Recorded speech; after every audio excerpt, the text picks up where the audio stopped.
Om Sairam to all lovely devotees of Shirdi Sai Baba. Welcome to my channel Science Well. I am Hital here.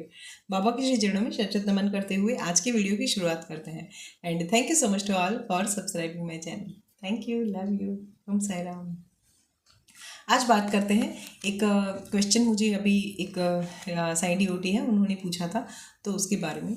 Basically उनको एक स्वप्न आया था जिनमें वो बोल रहे थे कि बाबा ने स्वप्न में उनको ऐसा दिख रहा है कि बाबा उनको पत्थर फेंक के मार रहे हैं. मतलब वो द्वारका माई के अंदर एंटर कर रही है और वहाँ पे बाबा बैठे हैं और बाबा गुस्से से उनके पास जो पत्थर पड़े हैं वो ले रहे हैं. बड़े बड़े पत्थर थे और वो पत्थर उनको मार रहे हैं. और ये बोल रही थी कि उनको उनकी पीठ के ऊपर पत्थर लग रहे हैं, कुछ पैर में लग रहे हैं, कुछ पीठ के ऊपर लग रहे हैं. तो इसका क्या मीनिंग होता है? ओके, तो देखिए, जो मैं जानती हूँ या फिर मैं जानती नहीं, जो मैं समझ पाती हूँ वो मैं आपको बताती हूँ. सी एग्जाम्पल लेके, है ना. तो साईं सच्चरित्र में जैसे एक बात मेंशन है कि हमें सबको पता है कि बाबा के सबसे प्रखर भक्त कौन थे? श्यामा, है ना. और श्यामा को जब सांप ने जब काटा था, उनको जब बाइट किया था, स्नेक बाइट हुआ था, तब श्यामा जी ने क्या किया? वो द्वारका माई चले गए. और जब द्वारका माई की सीढ़ियाँ चढ़ रहे थे तो बाबा ने उनको मतलब ऐसा बोला, नीचे उतर. हम सब ने साईं सच्चरित्र में पढ़ा है. और कितने गुस्से में बाबा बोले थे, कितना गुस्सा करके. श्यामा जी को क्या लगा कि ये बाबा मुझे बोल रहे हैं, राइट. बाद में उनको रिवील हुआ कि वो बाबा उनको नहीं बोल रहे थे, उनके शरीर में जो जहर चढ़ रहा था बाबा उसको बोल रहे हैं, राइट. इस जहर को आज्ञा दे रहे हैं कि ऊपर नहीं चढ़ना है, श्यामा के देह में नहीं जाना है, नीचे उतर. तो वो आज्ञा बाबा ने श्यामा को नहीं दी थी, नीचे उतरने वाली बात. या फिर बाबा श्यामा से बिल्कुल भी गुस्सा नहीं थे, वो जहर के लिए बोल रहे थे, राइट. जहर को बोल रहे थे. सेम वैसे ही अगर इस तरह से कुछ भी ऐसे कोई सपना आते हैं ना जिसमें बाबा आपको मारते हैं, या ठीक है, या फिर आपको कुछ जैसे इनको ये सपना आया कि जैसे बाबा उनको पत्थर फेंक के मारते हैं. बीच में एक कमेंट भी आया था जिसमें वो आई थिंक कोई मेल पर्सन थे, कोई मेल डिवोटी थे, वो बोल रहे थे कि बाबा ने उनको लात मारी थी. ये स्वप्न उनको आया था. तो जब भी ये स्वप्न होते हैं ना, तो आप हमेशा ये इसका मीनिंग इस तरह से मीनिंग पे मत जाइए, मीनिंग निकालने की कोशिश मत कीजिए इसका कि इसका क्या मीनिंग होता है.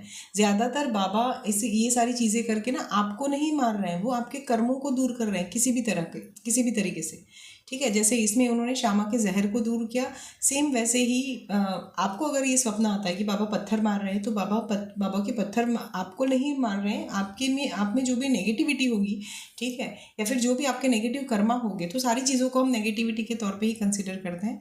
तो उसको बाबा पत्थर मार रहे हैं. आप खुद को ये कंसिडर मत कीजिए कि मैं तो बाबा की इतनी भक्ति करता हूँ और बाबा मुझे एक्सेप्ट नहीं कर रहे और मुझे पत्थर मार रहे हैं, ठीक है. या फिर मैं बाबा की इतनी भक्ति कर रही हूँ और बाबा मुझे एक्सेप्ट नहीं कर रहे और फिर मुझे इस तरह से इंसल्ट कर रहे हैं मेरी. No, not like that. बाबा ये नहीं करते हैं. बाबा तो जितना प्यार भगवान भक्तों से करते हैं ना, उतना प्यार तो कोई नहीं कर सकता, कोई भी नहीं, ठीक है. तो कभी अपनी भक्ति को ना, भक्ति के ऊपर ये क्वेश्चन मार्क मत लाइए कि मैं तो इतनी भक्ति करती हूँ या फिर मैं इतने पूजा पाठ करती हूँ, फिर बाबा मुझे ऐसा क्यों करते हैं. मैंने पहले भी बताया था, हीलिंग मोडालिटी होती है. इसमें जब आपके साथ ऐसा होता है, हीलिंग मोडालिटी क्या है? ये तो मोडालिटी या हीलिंग या अंग्रेजों का वर्ड हमने ले लिया, वरना वही तो भक्ति है, ठीक है. वही तो कर्म करते हैं हमारे, राइट. हम इंडियंस का एक प्रॉब्लम है कि जब हमारे ऋषि मुनि जब बोलते हैं ना, तो उसको हम एक्सेप्ट नहीं करते, लेकिन जब वही चीज़ घूम के आती है तब हम उसको एक्सेप्ट कर लेते हैं बहुत इजीली. योग करने के लिए बाबा रामदेव बोल बोल के थक गए, किसी ने नहीं किया. वो योगा लेट्स करके जब आए वापस, तो अब सभी करने लगे है ना. ये प्रैक्टिकल और सही बात है, please don't mind, but it's reality. Okay, हर चीज़ों में आप देखिए, अगर हम यहाँ से लेंगे, शास्त्र से लेंगे ना, तो फिर उस चीज़ को गलत माना जाता है. एकादशी करने के लिए अगर बोला जाता है तो बोलते हैं गलत है, भूखा रहने से कौन भगवान खुश होते हैं, या फिर ऐसे बहुत सारे ऐसे फालतू आर्ग्यूमेंट्स आते हैं. अगर वही चीज़ घूम के आती है तो उसको इंटरमीडिएट फास्टिंग का नाम दिया जाता है, राइट. क्योंकि वो डेली होता है. एकादशी में क्या होता है? आप 15 डेज में एक दिन पूरा दिन नहीं कुछ भी नहीं खाते हो, सिर्फ जल पे रहते हो या फिर फ्रूट्स खाते हो. ओके, ये फास्टिंग क्या है? शाम के बाद कुछ नहीं खाना है. वैसे भी हमारे शास्त्र में तो यही बोला है, सूर्यास्त के बाद कुछ भी नहीं खाना है. तो वो हम फॉलो नहीं करेंगे, लेकिन इस नाम से, कोई इंग्लिश नेम से अगर वो आएगा सामने, तो हम इजीली उसको अडॉप्ट कर लेते हैं, या सो ऐसे ही है. जब भी हमारे जो कर्म होते हैं ना, वो जब बाबा को काटने होते हैं, मतलब हमारा भक्ति रूपी, जब हम भक्ति रूपी एसेट इकट्ठा करते हैं ना, तो हमारे जो पास्ट कर्मास होते हैं ना, वो कटते हैं. ओके, और जब वो बहुत स्ट्रांग होते हैं, वो सिर्फ भक्ति से नहीं करते हैं, तो बाबा को उसमें कुछ एलिमेंट अपना ऐड करना पड़ता है. तो बाबा क्या करते हैं? ऐसे पत्थर फेंक के मारते हैं, ठीक है, और फिर ये क्योर होता है. तो जब भी आपके साथ ऐसा कोई स्वप्न आए आपको या फिर ऐसा कुछ हो, एक साइंस चरित्र में अध्याय भी है, मुझे एग्जैक्टली अध्याय याद नहीं है कि कौन से अध्याय में है, लेकिन अगर आपने पढ़ा हो तो आपको भी पता होगा कि एक भक्त है जो जिसको दारू की लत लग गई थी, वो दारू नहीं छोड़ रहा था।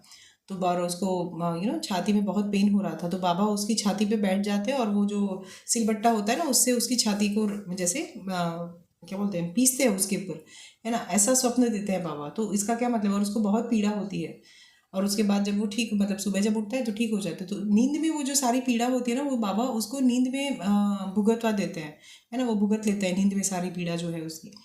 ओके, तो सेम वैसे ही बाबा जो अगर आपको पत्थर मार रहे हैं, ऐसा कुछ स्वप्न आता है या फिर ऐसा कुछ होता है ना, तो उसको पॉजिटिव साइन लीजिए कि आपकी हीलिंग कर रहे हैं बाबा। भगवान भक्त को नहीं मारते कभी भी। पता नहीं भाई ये बात किस तरह से समझाओ, वो जितना प्यार करते हैं ना, इतना प्यार दुनिया में कोई नहीं कर सकता, सच में कोई नहीं कर सकता। और एक बार अगर उन्होंने आपको अपनी बाहुपाश में ले लिया ना, आलिंगन में ले लिया, तो आप समझ नहीं सकते कि आपकी ज़िंदगी किस तरह से बदल जाएगी। ओके, तो कभी भी ऐसा कोई सपना आए तो बिल्कुल भी विचलित मत होइए, समझिए कि आप क्लीनिंग प्रोसीजर पे हो या फिर हीलिंग प्रोसीजर पे हो। ओके, और बाबा स्वयं आपका हीलिंग या क्लीनिंग कर रहे हैं, जो भी आपको दिख रहा है। ठीक है, तो कभी भी अपने जो भी आप पाठ या पूजा पाठ जो भी कर रहे हो उसको छोड़ो मत, उसकी इंटेंसिटी और ज़्यादा बढ़ा दो, और फिर देखो किस तरह से पूरी लाइफ ट्रांसफॉर्म होती है, किस तरह से एज ए हीलर बाबा आपको हील करता है। या so this is from my side today. मैं मिलती हूँ आपको अपने नेक्स्ट वीडियो में। तब तक ऐसा कोई भी सपना आए तो विचलित मत होइए, ज़्यादा से ज़्यादा भक्ति की इंटेंसिटी को बढ़ा दीजिए। Thank you so much, love you all, Om Sai Ram, bye.